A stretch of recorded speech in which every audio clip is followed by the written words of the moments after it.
Hi guys, welcome to our Overcomers program today. We're on step 1, day 5, and so I'm really excited to be here with you once again. I'm very pleased to be doing this online. It's been a dream in my heart for a long time.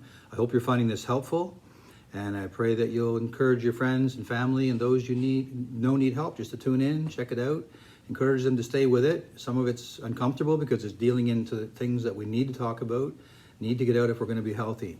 And if you're tuning in, there may be a turnaround here for you if you're willing, and that you'll have restoration with your family, with your friends, with yourself, and just know that you're loved and there's a purpose for your life. And so we're going to start off today. We usually start off the Overcomers program with a Serenity Prayer. The AA program that initially started all this had what they called the Serenity Prayer, so I'm going to open up with that. And it's just simply, God grant me the serenity to accept the things I cannot change, courage to change the things I can, and the wisdom to know the difference. Living one day at a time, enjoying one moment at a time, accepting hardships as the pathway to peace, taking as Jesus did the sinful world as it is, not as I would have it, trusting that you will make all things right if I surrender to your will, so that I may be happy in this life and supremely happy with you forever in the next. Amen. And our 12 steps, I usually go over this because I'm hoping you'll catch on to it and see it. Don't be threatened by these 12 steps because they do get deeper in time as we go along. And it's progressive. So you work through the first stages. By the time you get to the next one, you'll be seeing the value of that. Okay? So step 1 is I admit that I'm powerless over the problem controlling my life. Step 2, I acknowledge my belief that God, the source of all power, will restore me to sanity and sobriety. Step 3, I make a decision to turn my will and my life over to the care of God as He instructs me. Step 4, I determine to work with God to make a daily inspection of my character. Step 5, I admit the exact nature of my character defects to God, myself, and another person. Step 6, I'm ready to let God remove all my character defects. Step 7, I humbly ask God to place positive character qualities in me. Step 8, I make a list of all the people I have harmed and become willing to make amends. Step 9, I make sincere amends to the people I have harmed and forgive those who have harmed me.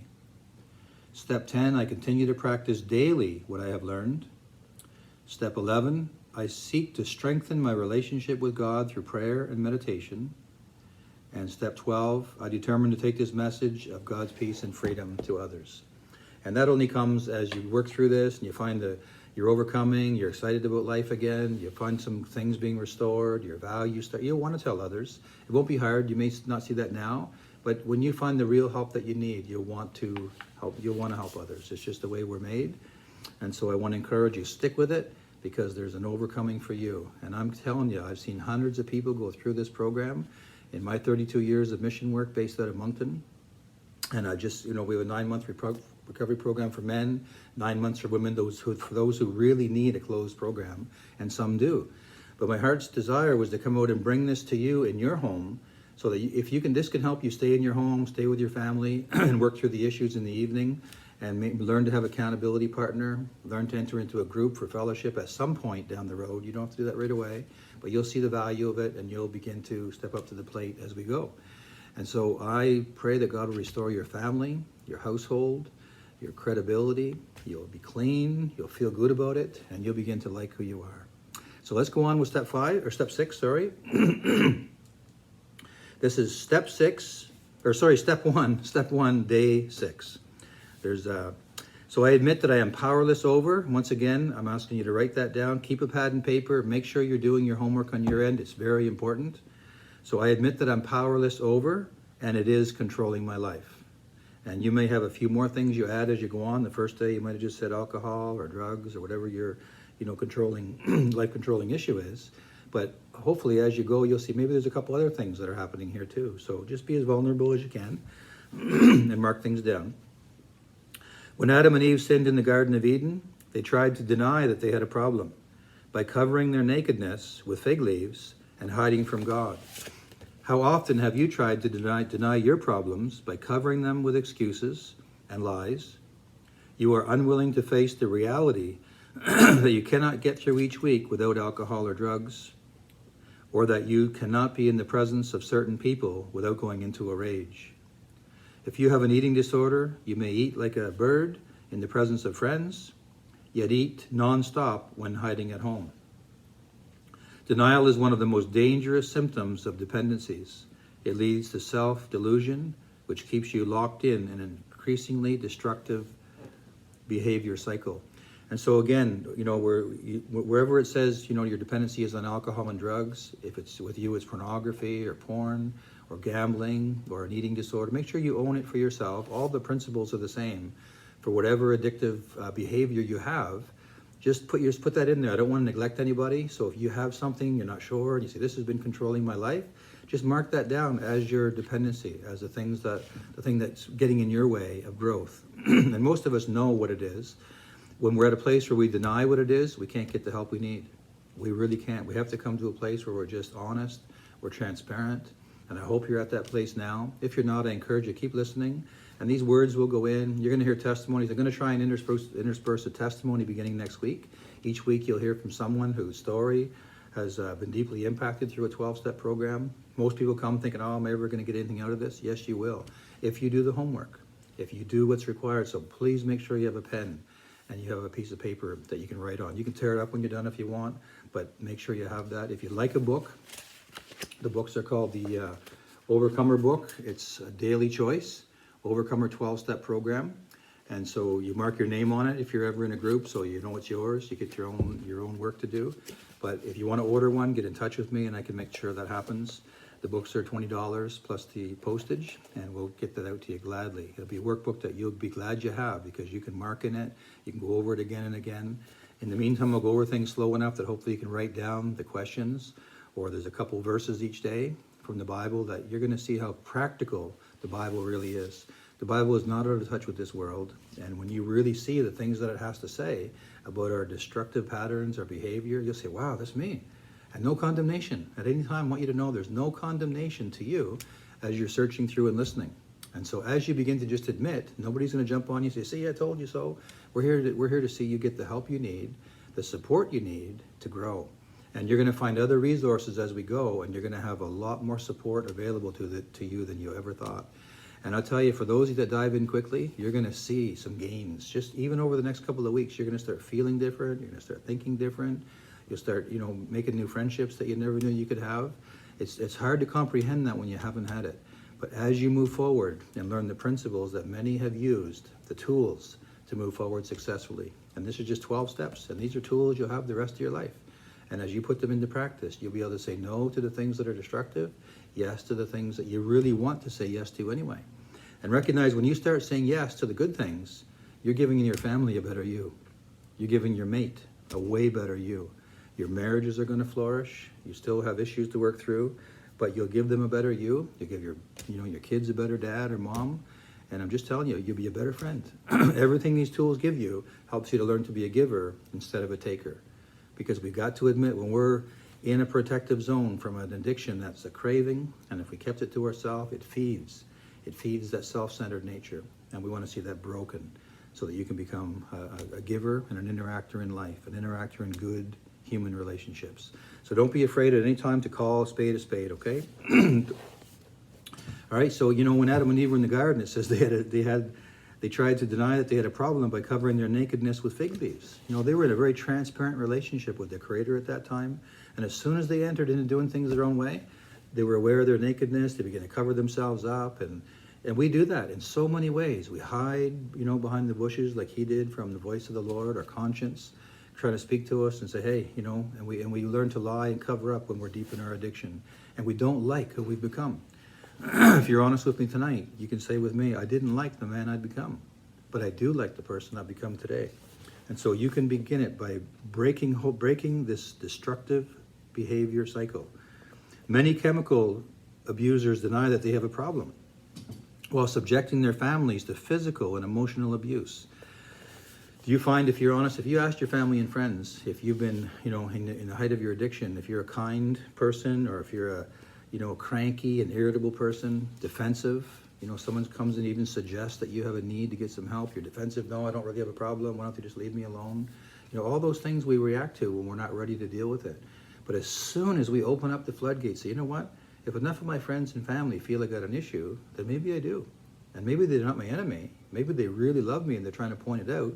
Maybe my feelings of them not really liking who I am is just that they don't like what I've become, but they love the person that we're created to be. We all have a very unique personality. You know, there's nobody else on the planet that has your fingerprint. You know, that's both good and bad.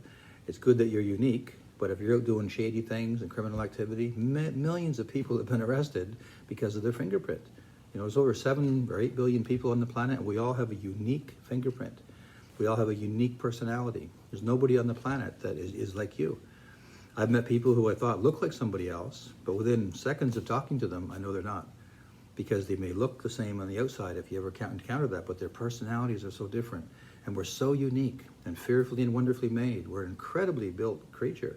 We really are. And so I want to see that incredibly built creature in you be blessed, and you'd experience life and life abundantly. That your family would flourish, your relationships would flourish. You'd flourish in whatever you put your hand to, in the companies that you're working in. You'd flourish and have promotions. And people say, wow, there's a quality worker. Man, who is this guy? And I'm telling you, employers are looking for quality people. They're looking for good managers, and they'll pay you if they see consistency. And so don't be afraid to just be honest. Even employers will help you if you go through a season. I'm working with a fellow right now that's going through a battle with addictions. There's times that he hasn't made it into work, and he's been honest with his employer. You know what? I messed up, and I'm struggling. I'm getting help. And they root for them. Because if you're a good worker, they want you to make it through. They're going to support you. Your family wants to see you make it. Your children need to see you make it. And things can be restored in ways that you never dreamed. I've seen it happen over and over again, and I want to see that for you. I just hope the very best for you.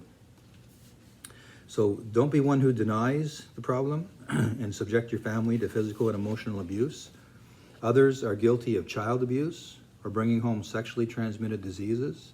Some continue to deny their dependency until they've committed murder as the result of driving while intoxicated. I know some people right now that have, been in an accident where someone's life has been taken, and they live with the guilt of that and the shame of that, wishing they never got into a vehicle. And it takes a long time to work through forgiveness and restoration because someone's life has been taken, and you don't want to get to that place. And you don't want to see your life be taken either. You die early and your loved ones miss you because they love you. And so, let's get these things right now while we have the chance. If you've made a few of the following excuses, you are in denial regarding your dependency. So let's just be honest here and see some of the excuses that we come up with. I just need a drink to calm my nerves.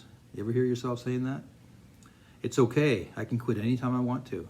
And you really believe that for a season, but then when you've tried to quit, the dependency kicks in and you're back into it because it's covering shame or it's giving you false confidence for a little while, and then it starts cycling you into a bad place again. I can work better when I'm relaxed. You start to take a couple of drinks. I remember when I was young, drinking really got a hold of me at a young age. I was very insecure, and I remember when it comes time to dating, and to me, women were all powerful, and I'll tell you why I thought that. Because you who are men out there, you know the courage that it takes sometimes to ask a girl out, and it takes sometimes months to get the courage to ask a girl out that you cared about, and she can destroy you in a minute. No, I'm not interested. And you just put your heart out there. Will you go to dinner with me or to a movie? It's a real root of rejection then, and it hurts, right? So that's a hard thing, and it kind of destroys and deflates who we are. And so I would take drinks. I would have a couple of drinks to go and to have the confidence to ask for a date. And then I get drinking on the date, and before long I was into a nasty place. It just was terrible. I couldn't maintain that peaceful, loving feeling. The first couple of drinks was okay, but after that, all the anger and all the hurt of my life would come up. I ended up beating up a guy that was looking at her the wrong way, and she'd say, whoa, what's going on here? It's a terrible way to live. It really is. There's no place you can rest where you stay at an even keel. You're going to cross the line, and you know where that line is for you. Where when you start down the drinking or the drugs and you go over that line, you're not the same after that. You ask the people around you, they'll tell you. And some of us drink again the next day because we don't want to remember what we were like. We don't want to face it. And it drives us into a real bad dependency. If you wouldn't nag me all the time, I wouldn't need to smoke a joint. And so here we are, blaming our loved ones because we're doing what we're doing because they're not loving us. They're not doing what we want them to do, so we blame them. You're not doing what you're supposed to be doing or treating me the right way, so I have to go out and drink. I have to go out and use. That's a terrible excuse and a terrible blame shifting to the other person.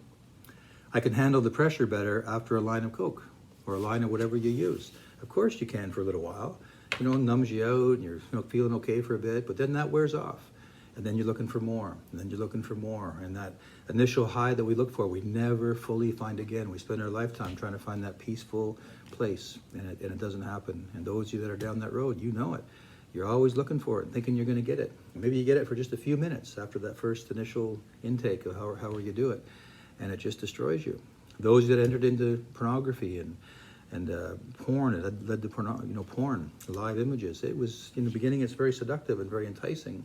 And then all of a sudden you get so into it, your mind starts imagining things, and it's the imaginations that destroy any good relationship going forward. If you stay in pornography, if you stay in porn, you stay in fantasy, you get into that area, who's ever going to measure up to the perfect fantasy?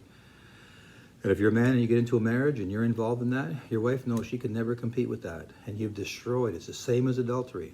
If you've got into pornography or porn, it is not only the same as adultery because you've entered into it in your mind, it's actually worse because you've created the most perfect images in your mind.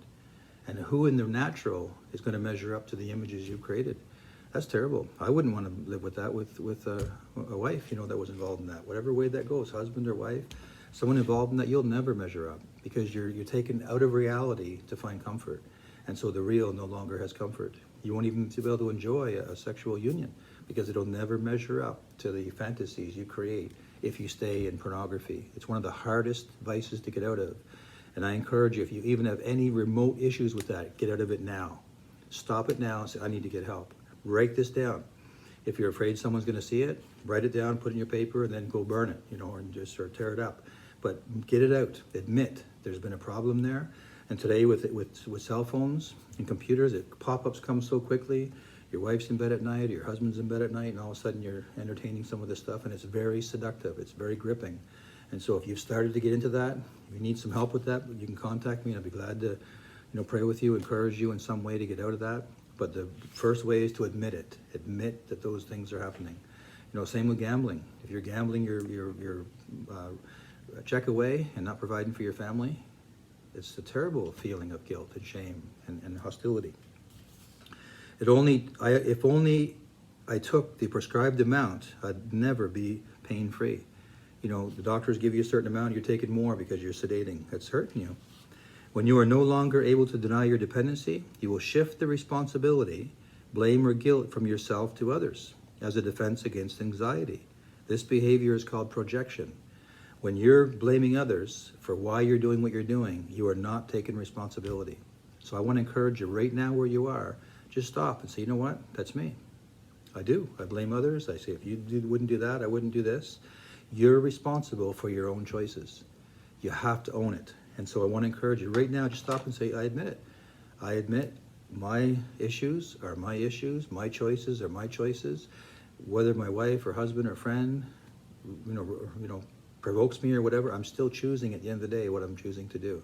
So I'm not going to blame. We got to stop. And the scripture calls that repentance, and it just means to change your way of thinking. When you hear that word repentance, it's actually a very good word. It means, in Greek, it means metanoia, which means just change your way of thinking. Stop, projecting and blame shifting. And here's our first verse for the day. The woman whom you gave to be with me, she gave me from the tree, and I ate. God told Adam not to eat of the tree of the knowledge of good and evil, and his wife took of it, and she offered it to her husband, and she did give it to him. He was offered it. He could have said no, but he took it. And then when he was aware of his nakedness, and God came to see him in the garden, says, where are you, Adam? And he was hiding, and he said, why are you hiding? And then he admitted that he was naked. Well, who told you were naked? You didn't even know that. Life was so pure before this, you weren't even aware of it. The woman you gave me. And he blamed the woman. And the woman, she blamed the serpent. The serpent deceived me. The devil made me do it. Whatever way we do it, we're trying to escape responsibility. We made the choice. Sooner or later, denial and projection will fool you into trying the geographical cure. You believe that moving away from circumstances, people, or places will solve your problems. Of course, this does not work. It remains true. No matter how far I run, I'm still here. Until you decide to acknowledge the root causes of your life-controlling patterns, there is little hope for your circumstances to improve. So we can move, we can go to another place, go to another job. You quit your job because you're dealing with people, you don't learn to face confrontation, go to another job, same thing. Get out of one bad relationship, go right back into another. All that's changed is the face. Because the same way of relating is in you, and you're going to attract that wherever you go. There was a story of a man one day. He was sitting outside of a city, wise man they called him, and this man came walking through, thinking about coming to this town. As they came by outside the city, he said to the wise man, he says, "Mr. Wise Man," he says, "tell me, what kind of a city is this here?" And the wise man said, "Well, what was the city like you just came from?" "Oh," he said, "there were gossipers, backbiters. They couldn't wait to get out of there." And he said, "Well, you better keep on going." He said, "This town's pretty much the same." And it wasn't long later, another man came by, and he said, "Sir, Mr. Wise Man, can you tell me what this town is like?" And again, he said, "What's the town like you just come from?" And he said, "Well, the town I came from," he said, "they were friendly, welcoming, caring. I can't wait to go back there, but I'm just on the road right now." He said, "Well, come on in." He said, "This town's pretty much the same." And there was another old fella sitting against a stump, 30, 40 feet away, and he heard both these conversations. And he came to the wise man. He says, "How could you tell those two men two totally different stories?" And the wise man said, "Whatever you carry in your heart, that's what you're going to find wherever you go." And he was right. If you carry hostility in you, it'll be wherever you go. If you are kind and good-hearted and friendly and welcoming, you'll meet that kind of people wherever you go. So really, whatever's in you is what you're going to encounter everywhere you go, right? I used to be violent, fighting all the time, and since I got out of the addiction issue, I haven't been in a fight for 40 years. And before that, I was in one probably every month when I was drinking, or less. And I was changed, and so wherever I went, I carry peace in my heart, and I totally get that. Are you the one who carries all of this stuff in your heart and blame people for it happening? Or have you learned to let those things go and own up to it? I'm ready to admit that I need help with my problem. This is your homework, yes or no. Are you ready to admit that you need help? Can you just say, "I need help"? It just starts there. That's half the battles right there. I need help, and I really do. Meditation, write this verse on a small card, and I encourage you to write it down. Keep it with you throughout the day. Read it often. Think about what it says and challenge yourself to memorize it. And the verse for the day, it's a little bit longer today, but it says, "They should gently teach those who oppose the truth. Perhaps God will change those people's hearts, and they will believe the truth. For they will come to their senses and escape from the devil's trap, for they have been held captive by him to do whatever he wants." Can you relate to that? You've been held captive by the enemy of your soul, captive to the enemy of your development. And now you want to be able to break free. So the verse is, if you're willing to look it up, is 2 Timothy 2, verse 25 and 26. 2 Timothy 2, verse 25 and 26 in the New Testament. If this is the first time you're opening up a Bible, have joy doing it, because you're going to learn some good things here. Don't be afraid of that. God has some answers for us that can be very helpful. And so today, here's what I want you to write on your paper right now. Today, I will make right choices. Right? Mark that down. Today, I will make right choices and regain control of my life. This is the most important part of the day. Today, I will make right choices and regain control of my life. Date it. Today's January the 14th, and then sign it. Cal Maskery. So I encourage you, sign that. That's your 24-hour contract. And I hope you're keeping up with your contracts. Very important. One day at a time. One day at a time, sweet Jesus. That's all I'm asking from you. One day at a time. And that's what I'm encouraging you. 24-hour contract between you, God, and me. And let's see you tomorrow night. And hopefully you'll have a better day. Again, this could be 6 days in. And if you're just beginning, let it be your first day. So God bless you. Look forward to seeing you tomorrow.